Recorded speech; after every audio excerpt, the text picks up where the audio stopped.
really compete, you've got to be really, really good because there's no work for women. There's so... Here's something I don't understand. Hold on. And with that in mind, I want to plug my panel at 2 o'clock, which is Women in Anime, and I'm going to talk... I'm sorry, we've been talking to this side of the room. Hello. I'm sorry. I'm going to be doing Women in Anime, and we're going to explore the history of the role of women in anime, the stereotypes, how the roles have changed, and where they're going in the future. And it's an exciting panel, so I urge everyone to come to it. It's really interesting, and it's not only for women, it's for men too. What I was going to say before I so rudely interrupted. No, you weren't rudely was that, interrupted. When women are in charge, when women are producing, they should try to get more women's roles in there. They don't sometimes, invariably. They You don't. can't unless there are women writers who write the scripts and put more women in. There should be more of that. Who wants to be a writer here? A lot of people want to. Write more women's roles. You know, That's the gauntlet, and I throw it out to you. and women, I hate to say this, but women generally are more interesting than men. They usually have a lot more levels of emotion. They go in there, we want to kill everything and blow things up. We have all these, levels. Honey, this is a side of you I've never seen before. He's finally admitting it. Yeah. In Robotech, the women female characters, those were one of the first ones when they had. Yeah. Well, Lisa Hayes. Yeah, there was some great characters. There was a lot of women characters in Yeah, there were Robotech. a lot. But one of the things that you see with women is they're not being portrayed as women. When I'm talking about that, I They mean... were in Robotech, that's right. They had some good women characters in there. That was true. What I mean is that, like even with Ghost in the Shell, the major is a woman, but essentially she's a man in a woman's body. And they have the cutesy Oh, you can be a women. man in a woman's body, They have the cutesy women, I'm getting into my panel. Come to my panel at 2 o'clock. Yes. I actually have a slightly different question with dubbing now. You talking about how it's how everyone competes. So how do you have when you have people with specialties, like if they can do lots of high screaming durations for a long time, such as some of the roles you played with, like blah blah blah and such like that. But what about other people who can do like particular voice tricks and other particular things, like they could sound like young kids or horrible monsters without any post processing or stuff Yeah. like that? And how does that actually give like edges or help in differentiating themselves? Well, it helps a lot. I mean, this one of the guys I work with on Airbender is D. Bradley Baker, who's just an amazing voice actor, but he also does incredible animal sounds and effects. And he does these incredible things with his voice that you look at him and go, holy crap, how does that come out of his mouth?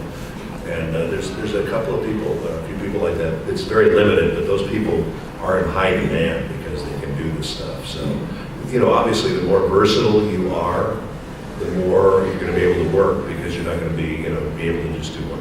And then conversely, there's people that just have like one voice. They do the same voice in every single thing. And they work all the time too because people know them, so it just depends. So you find your niche. I mean, I have a bunch of characters that I do that sound pretty close to my normal voice, but I'm very versatile. I can do all kinds of different characters, and so that's been a good thing for me, and it's been more fun for me because I get to play characters that are the same over and over again. So. And for me, I have a huge range of voices, and many times people don't know it's me. And what? I've been trying to place who you were in Robotech the whole time. Well, see, that's one of the things, because there were only like 2 women in Robotech. No, that's not true. You say there was a Well, bunch of women in the world. Anyhow, I was one of the women who did all the other voices. I did all what they call the bits. And so and when you're doing the bits, you have to have many, many different voices, because each one of the more minor characters has to have a different sound. So I was the one who picked up all the other voices, and I could not tell you which ones I did. I don't remember. But Apparently they meant nothing to you. Yes. I wanted to ask you, how important, to both of you actually, how important do you think formal instruction is for somebody who wants to be voice actor? very important. I mean, how many of you are thinking, I want to be a voice actor? Well, the first thing that you have to do is you have to take acting classes, because you have to know how to act. There are a lot of people who have come into our business, and they're not actors, and generally they are the ones that do the one voice. Or don't walk into it thinking, oh, I can make funny voices. It's not about making funny voices. Years ago, there was more of a cartoony sound to the characters. Now the characters are real, and so you have to have real sounding voices. And you have to think of, what is my money voice? The money voice, that's what I call it. Your money voice is the voice that you'll generally work with. It's like Richard's money voice is, he does the big, strong, authoritative characters. And generally my money voice is that I do the mothers. But, You mother.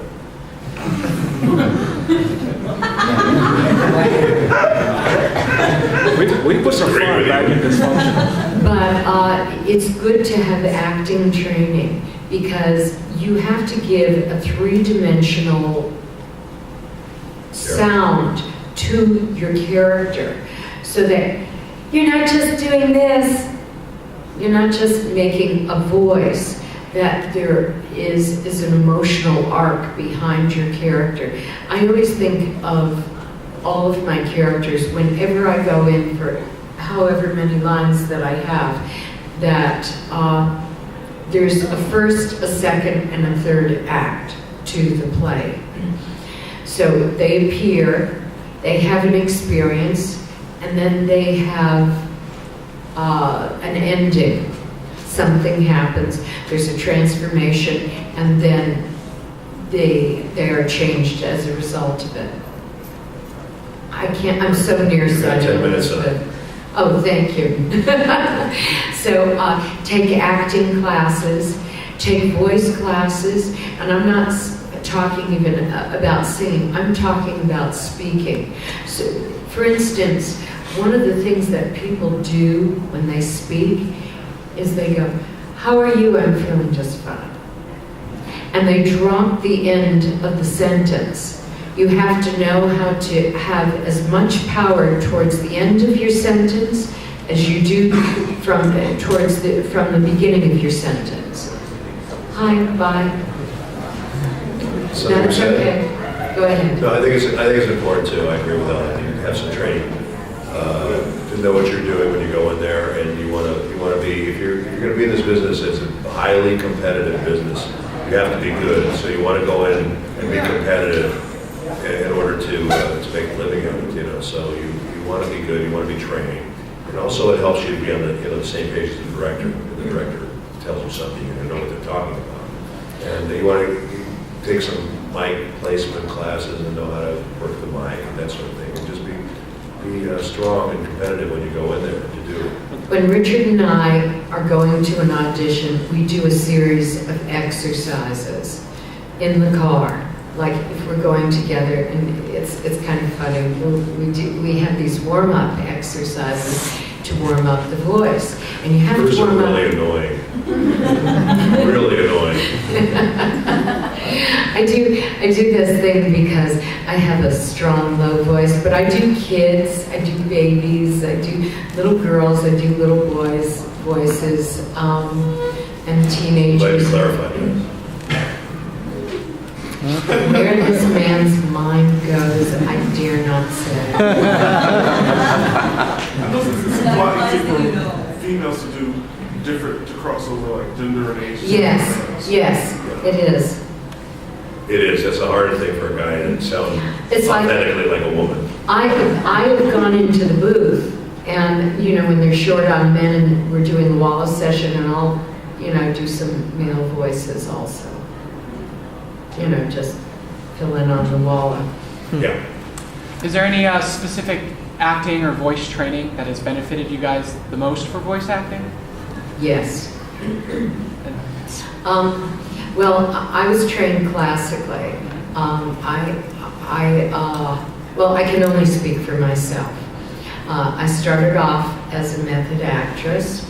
I did extensive training with the classics, with Shakespeare. I took from this woman who was from the Royal Academy of Dramatic Arts, and she teaches all over the world. Oh, hers is a wonderful book to get. Patsy Rottenberg, Rodenburg, I think it is. Anyhow, she has some great books on vocal techniques and how to make the voice strong. I no longer am true to method. I've studied with this guy, Larry Moss, for many years, and he trains with all the Academy Award winning actors, and they thank him in their speeches. The most important thing is, you know, rather than look at technique, is to go out and do. And then you will find for yourself what feels the most effective thing for you and who feels right for you. I mean, somebody may say, oh, this is a great guy, and you're not turned on to him. You know, find somebody that you relate to and do it. Experience it, practice it, drill. I mean, to this day, I'll still take classes. Yes.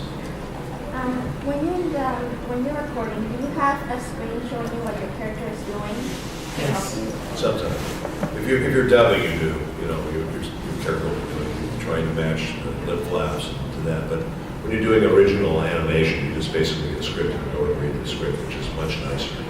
Just be the character and not have to worry about dubbing, which is like what we're doing on Airbender. Just going and reading the script, and then they animate to the dialogue after the fact. That's the best way to do it, actually. And you get paid a lot more, so it's... and most games are done that way, where you just go in and do the lines. So. Yes. This is a question for Richard. I believe at one point or another you worked on Lupin III. Yeah, I directed the series and I played Jigen. Oh, right. Working on a series like that, like how much fun did you have on a regular basis? We had a blast. And come to the outtake panel, 10:45. We have some outtakes from Lupin. It's hilarious. That's tonight? Yeah, it's tonight, 10:45 tonight. Is it going to be in this room? Do we know? Or Hold on.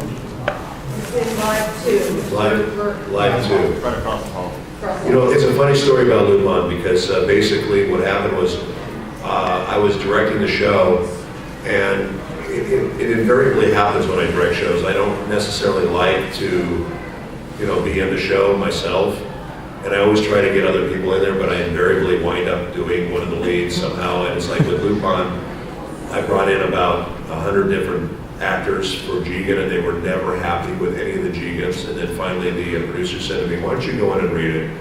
And I went in and read it, and they loved it. They said, you know, we want you to do it. I'm actually glad they did, because it's one of my favorite characters and one of my favorite parts, and I love doing him. And he was a really good fit for me, actually. So he was really fun. I'm glad they did. You know, it worked out.